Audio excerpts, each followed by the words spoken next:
Sometimes a directive from the superintendent doesn't always get it done, because I made it very, very clear that we wanted to make sure that every kid who had the potential had the opportunity to take an honors course or an AP course in our school district.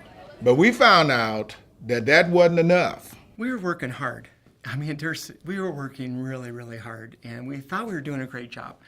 You know, we had seen real growth in our in preparing kids to be college ready, our AP programs, our SAT scores, everything was on the rise. But we had these gaps, and they're the same gaps that people around the country experience, and we just didn't know what to do about it.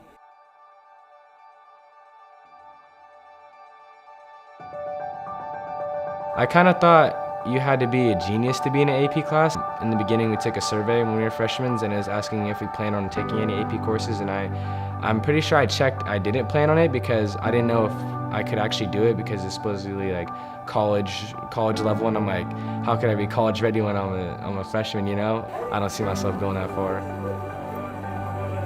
When equal opportunity schools came into our school district, and they did the survey, and they showed us the gap and the number of kids that we were still missing in AP courses. Kids that were walking the hallways, that were very capable, and they weren't taking those courses. We just took a seat, and I said, wow, we'd made an effort to try to encourage it, but it wasn't working as well as we thought that it was. And when you look at the data now compared to when we started, it is significantly different, and we owe that to equal opportunity schools. As an educator and as a superintendent who's been around for quite some time, and even as a superintendent that's been in the same school district for 17 years, I think that I may know a little bit about running public schools, but I can tell you that I don't know it all. And when you have a program like Equal Opportunity Schools that has the research behind it, the best practices behind it, when they came in and started to work with our schools, we saw a change immediately.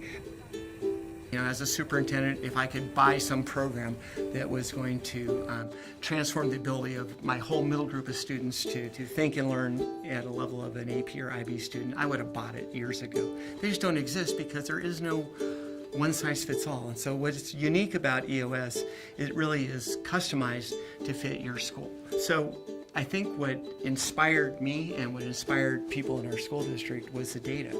We did our first round of enrollments, and it was staggering. And we had 1,500 more signups for AP classes in 1 year from the previous year. Almost 1,000 of those were signups by kids of color and our targeted kids, kids from low incomes, families. And it was like, holy moly.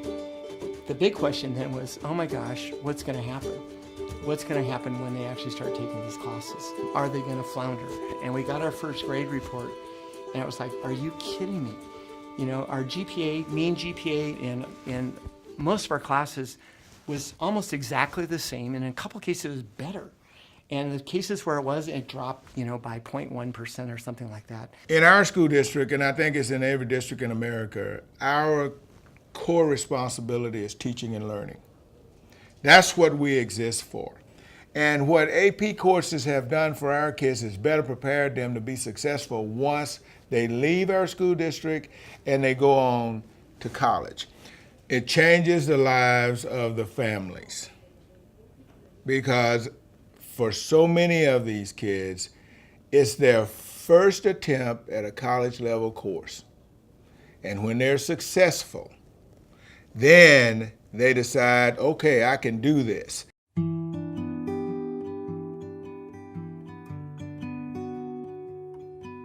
Like my first AP class, I won't forget. You ever get that feeling like when you're just drowning in everything? I had that feeling, and then as I continued on, I got more used to it. But now that I've taken those classes, I feel like the classes I'm in college aren't difficult at all.